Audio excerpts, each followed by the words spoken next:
Welcome to Wash Talk, everyone, the Carwash Podcast. I'm your host, Rich DiPaolo, and joining me today is Dave Hill, Operations Support and Development Manager for Transchem and Turtle Wax Pro. Dave, thanks for joining me today. Thank you very much for having me. Appreciate it. You know, Dave, the car wash is an interesting business for a lot of operators. You know, for the customer, for the few minutes that they're in the tunnel or bay, it's a fun and entertaining experience. You know, the spinning brushes and the light shows and the foam shows and what have you. And at the end, obviously, they get a clean and dry and shiny car. It's makes them feel good. It's something that makes them feel good. So they'll come back for more, right? That's the goal.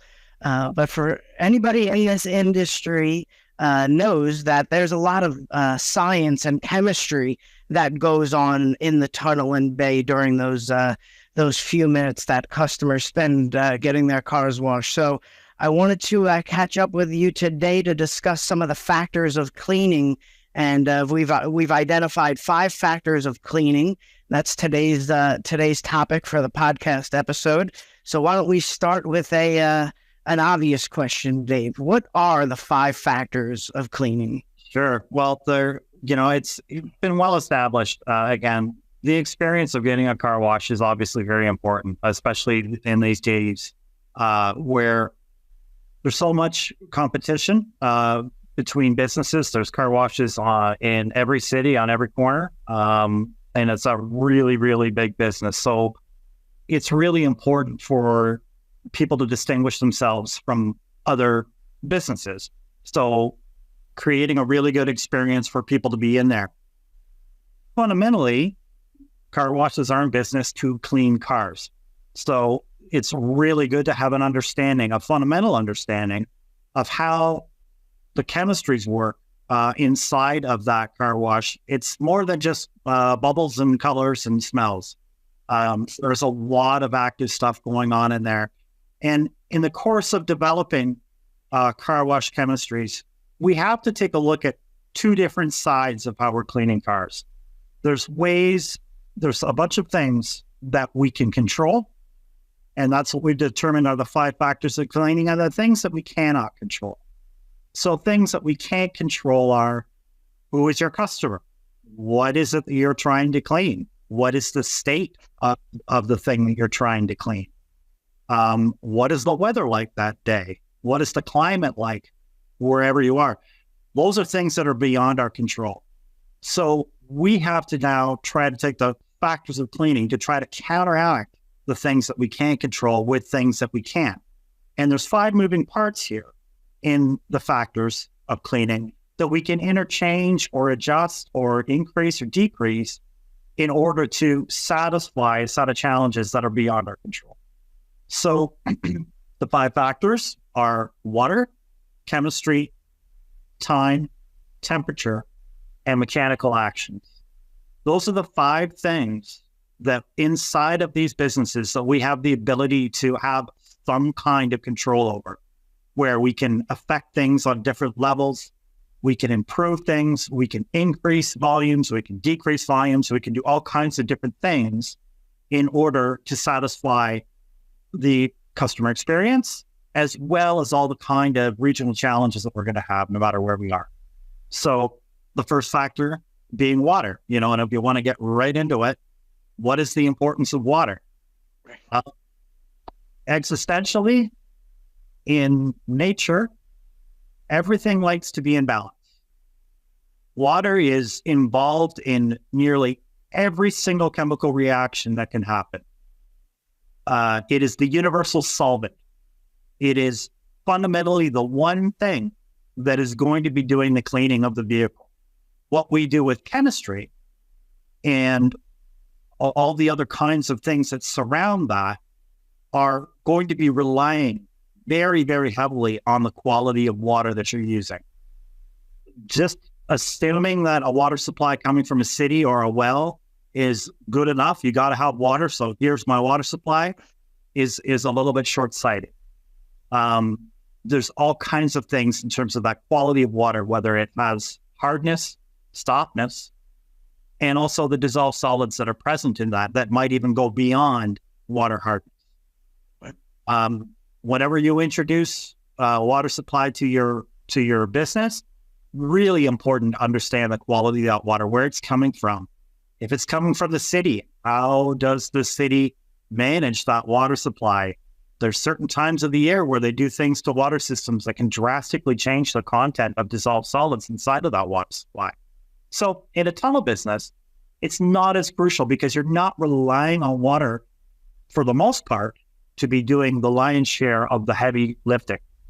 In a touch-free environment or an in-bay environment, you are very much so relying on the quality of that water to be an ally in terms of your success of your cleaning process. So making sure that water is of decent quality, and when I say so, low TDS. I'm not going to give you all kinds of facts and figures in terms of those types of things, but if your TDS of your water is 200 parts per million, 300 parts per million, you're probably okay. There's obviously things in there that are dissolved, and that could be any number of metals or soft things that are soluble in water at some point. When water is hard, some of the most soluble things in water supplies are calcium, magnesium, and iron. And these are devilishly hard to deal with if you're trying to clean in a touch-free environment. And trying to mitigate those as much as you can with a softening system is paramount. I can't speak enough about it. Clean water supply, low TDS water is going to make a night and day difference in terms of how much chemical you're going to use, the effect and wear on your equipment, the consistency of your product. It's always, if you've got good water, you've already beaten half the battle of what you got to do in car wash. So It's number one. Interesting. Yeah. Thanks for going through, why water is so important and then how to improve your water quality. I'd imagine regular testing is something that you would also recommend to see what's in that water from a scientific standpoint, I'm sure. Right. So obviously, Dave, there are different regional challenges, as you mentioned, not only with water quality being different across the country, but also soil types and contaminants and things of that nature. So what are the different types of soil that can contaminate or dirty a vehicle that operators should know about? Sure. So, and again, this is going to rely very much on your region. So let's look at where we are today. Today is April, and when you get into Florida and the Carolinas, it is pollen season. Not far from now, it is going to be love bug season. These are huge things in terms of vehicle cleaning. Where I live in Canada. It's not going to be pollen season here for another 2 months. So, and there are certain areas of the country where pollen is not really even a problem. When you start to get into the central U.S. or areas that are quite arid, Arizona, they don't have the same kind of pollen issues. So the regional soils that we're trying to deal with are very much dependent on where you are geographically. So, but looking at those different types of soil things that we're trying to clean, there's always, there's a laundry list, pardon the pun, of things that you are trying to get clean. So most of the soils are either organic or inorganic. And when I say inorganic, these are things that were never once living. So metals, man-made products, concrete, brake dust, oxidized material. These are things that are inorganic in nature.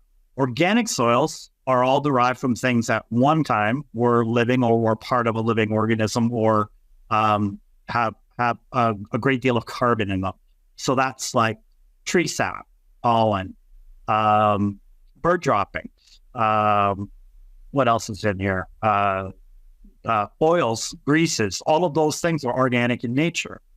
So what we're trying to understand is what we're trying to clean, and then we try to use a process and a chemical makeup to counteract those things. So, if you bring a car in and it's covered in, really thick mud. You can take a high pressure hose and you can knock that mud off the car. That kind of cleaning is very rudimentary. When we have large soil particulate, it's very easy with one mechanical action of high pressure water to move it away and wash it off.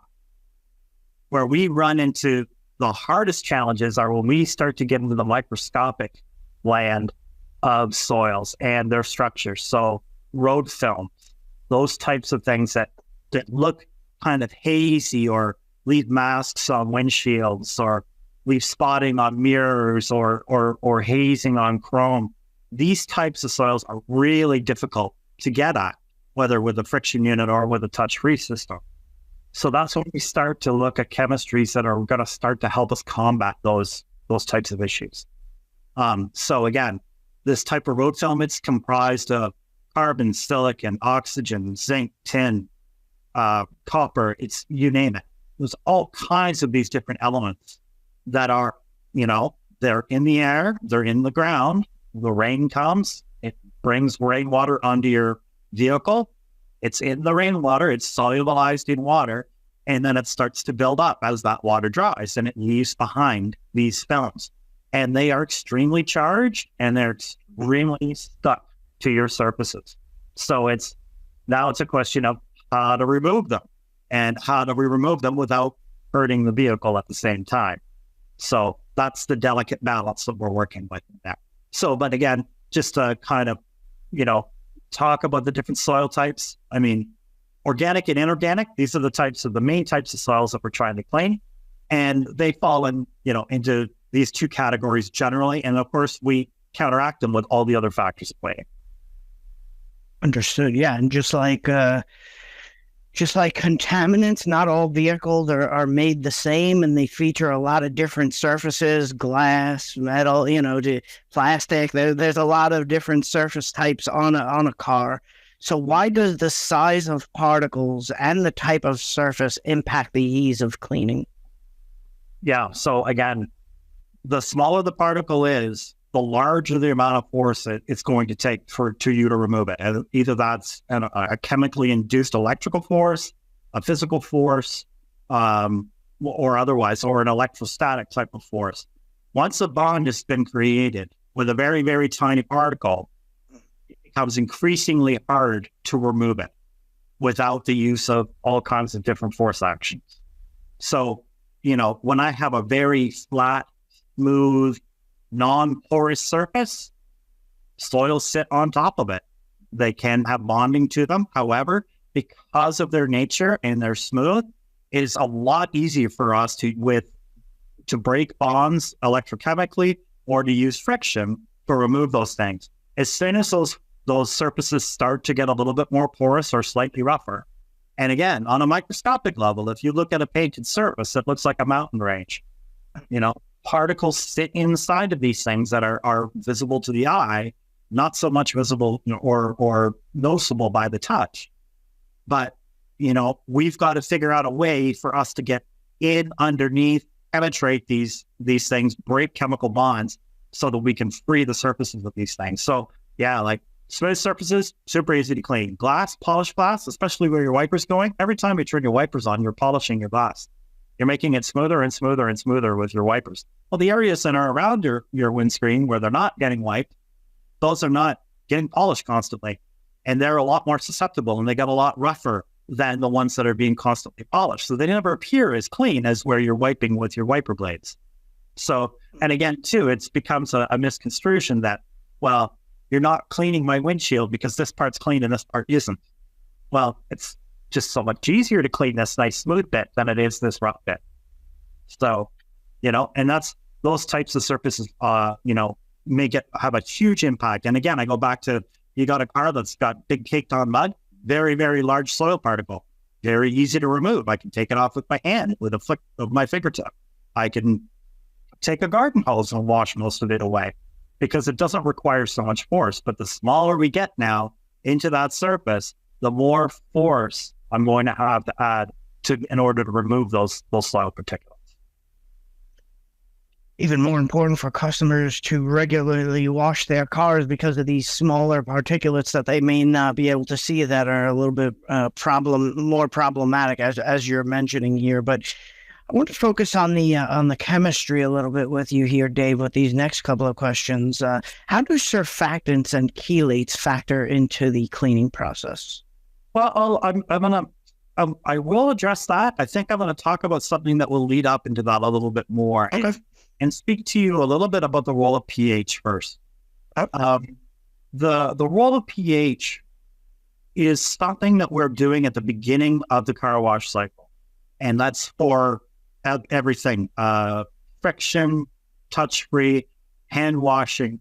When we start to introduce low pH and high pH chemistry to a surface, this is the real mechanism that is going to allow us to really get at the soils that are going to be problematic on vehicles. So typically speaking, there's acids, which on the pH scale are from 0 to 7, and there's bases or alkalines, which are from 7 to 14. pH is essentially the potential of hydrogen. So it's a scale that measures, again, and just a little quick chemistry lesson, it's a scale that measures free hydroxyls in an aqueous solution. Hydroxyls are present in an alkaline molecule. The more of these hydroxyls that are present, the higher it goes on the pH scale. Acids do not have hydroxyls, they have hydrogen, positively charged hydrogen ions. And the more hydrogen ions that you get, the lower the pH scale goes. Acids have a huge abundance of hydrogen ions. When these hydrogen ions get introduced into an aqueous solution, they are hungry for electrons. They're missing electrons from their atoms. So they go seeking electrons because they don't like to be out of balance. They want to have as many protons as they do electrons. That's what atoms want to have. They're not happy when they're out of balance. So they go seeking these things that are going to satisfy that balance between positive and negative.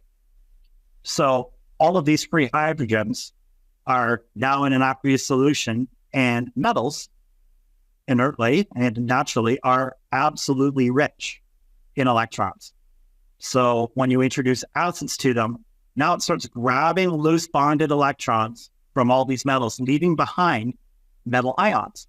These metal ions are soluble in water. So they are now like free protons, and they're just kind of floating around. Now they're like, okay, now I need electrons.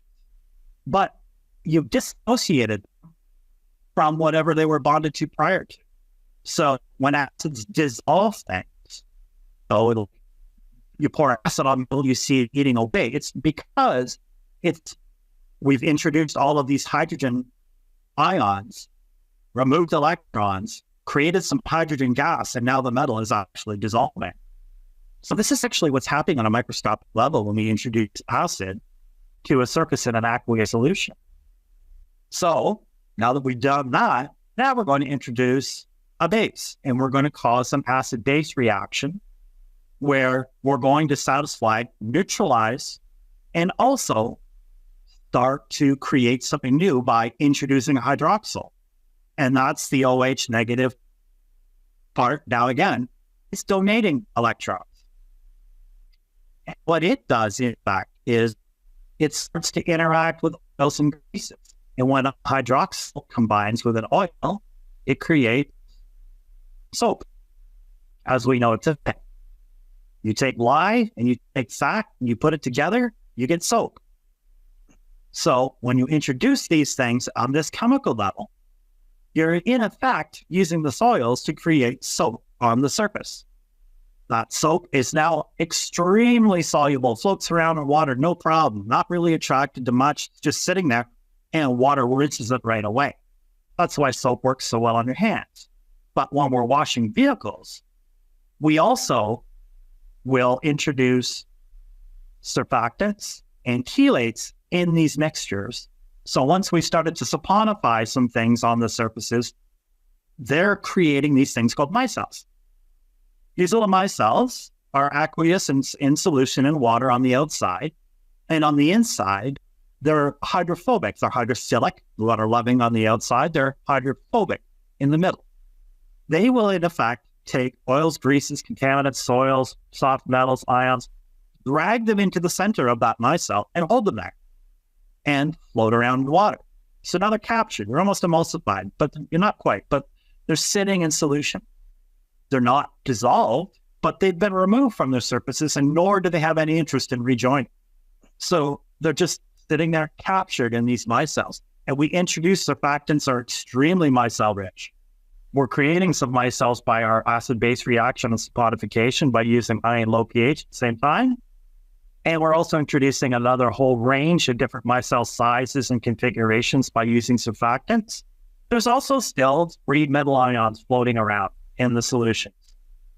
Those metal ions are charged. They will redeposit on surfaces and form bonds with the surfaces again. So, and again, these things all happen in little tiny films. They don't really move very far. It's not like they're coming and floating around. They just kind of move like nanometers away from their surface. And then, if nothing happens, they just reattach where they used to be. So it looks like they were never playing. So these metal ions too also have to be taken care of. That's where we use chelates. And chelates comes from the Greek for claw. And you put a metal ion sitting here, charged this way, and the chelate comes along and it grabs it and it surrounds it. And it no longer allows the charge of whatever it was before to have any effect with anything that's around it. And the chelate's only interested in hanging on to this ion. It doesn't want anything to do with anything else. So that chelation is allowing us to grab metal ions like iron and all kinds of things. It'll grab onto calcium, magnesium. These chelates will also combat stuff that's been introduced in the wash water if it's of poor quality. So that's some of the chemistry that we're adding in there to help deal with that water quality if it's not exactly pure. So that's where surfactants, chelates, all of pH, this is what's all happening. And this is really just in the cleaning phases of the car. And this allows us to get all of these soils away and get that surface to as clean and neutral as we possibly can, because then we have the opportunity to add our shining and our drying products that will, in effect, seal that vehicle, make it less impervious to chemical reactions, attractiveness, so it becomes easier to clean the next time.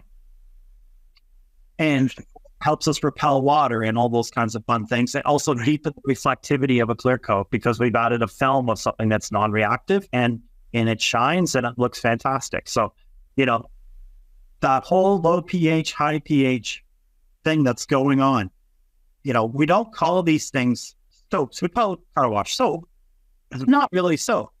And that's why we call them pre-soaks, because what they're doing is actually encouraging naturally occurring chemical reactions to take place very quickly. And that builds into our 5 factors of cleaning because one of them is time. And chemical reactions take time. They're not instantaneous. Sometimes they do, but when they are instantaneous, they're extremely violent and not necessarily desirable when we're washing a vehicle. So what we're trying to do is have something occur in a short period of time, but not create a reaction that's so violent that we're going to start damaging the thing that we're actually making. Chemicals don't know the difference between soil and steel. Everything that's got charge, everything that's got atoms is all going to play a role in this. And if you go over the top and go too far, you will start to attack the surface that you're trying to clean off. Interesting. Interesting. That's why understanding your balance is very, very important. And also the time that you're allowing for these chemical reactions to take place.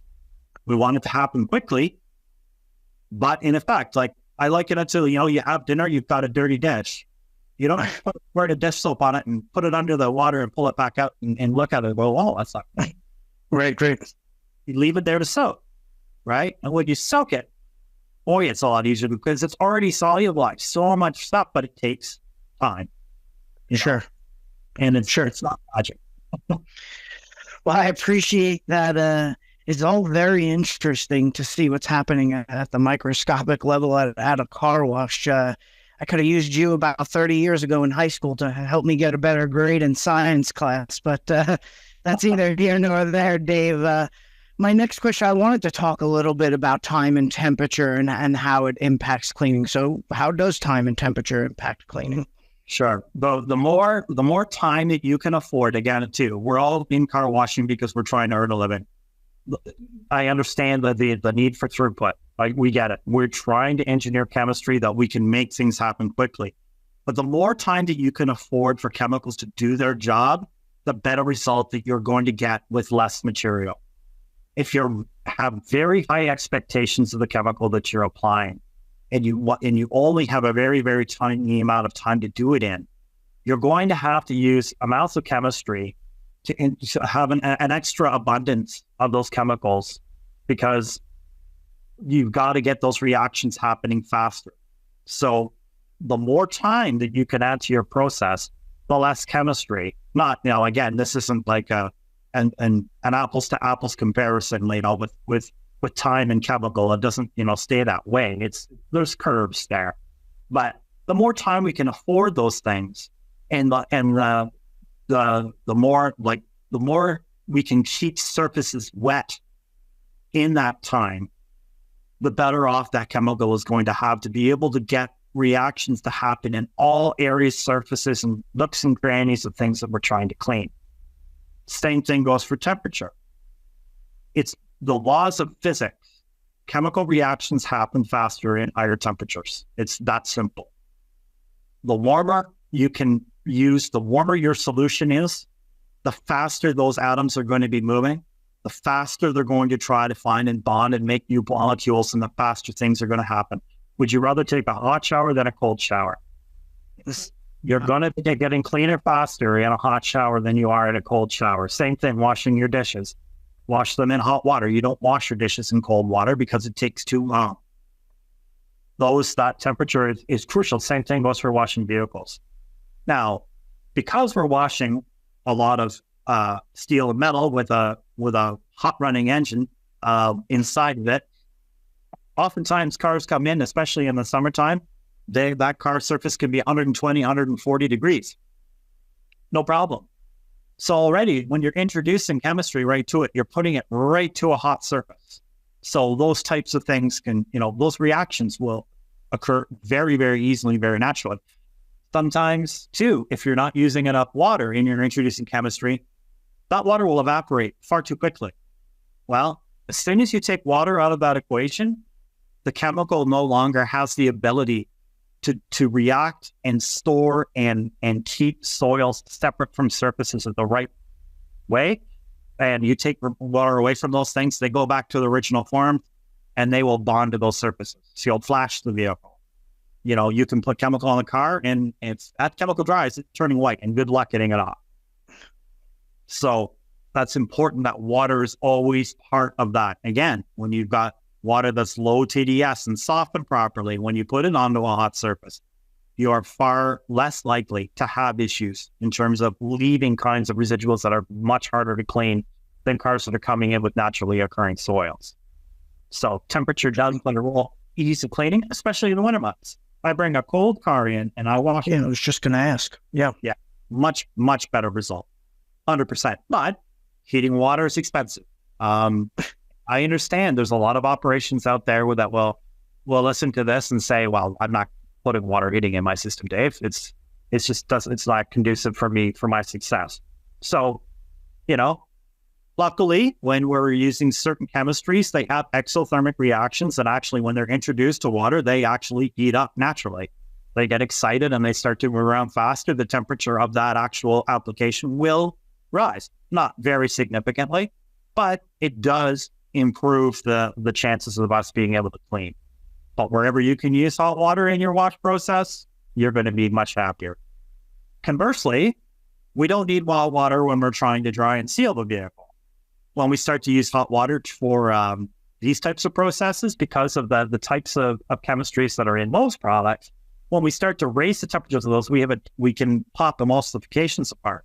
We can split chemistry, and then it becomes far less effective because it's not being dispersed properly. So cold water for finishing and drying, not a problem.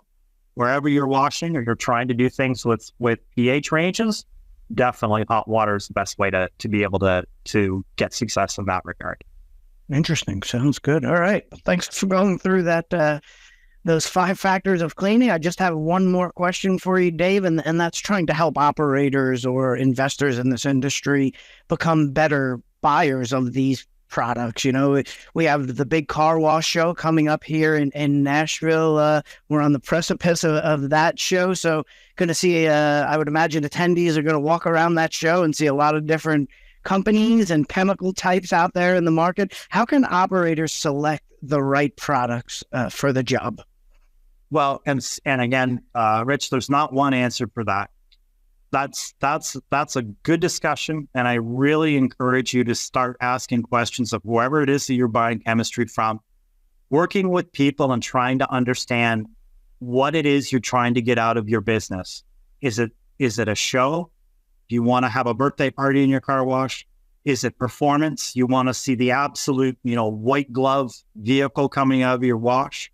Or is it expense? I want to have a decent establishment here, but I want to keep my costs down. You've got to really understand what it is you're trying to get out of chemical. And once you've got a clear, and a lot of people will say, well, I want the best chemical with the best show with the lowest price. That's fair. There are chemistries for that. But there's going to be some of these things in this triangle that are going to have to take a priority in order for you to find the right one that's going to meet the actual need for your business. So there's a lot of really great chemical folks out there. I mean, again, too, I've been in this industry for 25 years, and I've seen all kinds of chemistries out there, and I've been wowed by some of it. It's just some spectacular things going on out there, 100%.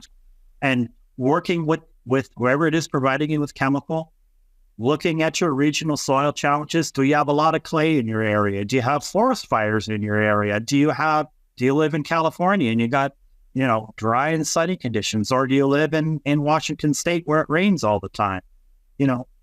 Understanding all of these regional things that you're going to be going after will help you and whoever's giving you a chemical find you the right product that's going to try to counteract those things for you. I wish that I could come to you at the ICA and say, I've found it. I found the one product that's going to clean everything in the continental USA. I'm afraid that putting all that into one jug is probably going to be very, very difficult for any of us to do. So, and expensive, right? But it's very, we could probably do it, but it'll probably cost everybody $1,000 a jug, and I don't think anybody too interested in it. So, it's a question of finding things that are going to fit your operations well. And again, if lots of foam color and scent is important to you, we try to gear those options out there. If actually that white glove is important to you, those things are less. We can do a lot more with more intense cleaning products than we can, with things that are a little bit more focused on show and scent. So, there's definitely ways, but just having those discussions, and people will come to me almost daily and say, what's your best this? There really isn't a best this. It's what's going to be working with your situation. What's your equipment like? What kind of, are you running a touch-free or are you running a tunnel? I don't have one size fits all for all of that kind of thing. We've got to find the right fit that's going to make great sense for you. Maybe you've got brand new equipment. Maybe you've got equipment that's 20 years old. That's all going to play into the kind of chemistries that we're going to make. What kind of region do you live in? What are the contaminants? Do you have a water heater? What's the climate like? Yeah, there's a laundry list, as you mentioned, of factors that go into to which product is best for your wash. So I appreciate you giving us some insight into these 5 factors of cleaning. I certainly learned a lot today, and I enjoyed our conversation, Dave. And thanks for taking a few minutes to go over this topic with me here today. That was my pleasure, Rich. I appreciate it very much, and looking forward to seeing you and everybody else at the ICA.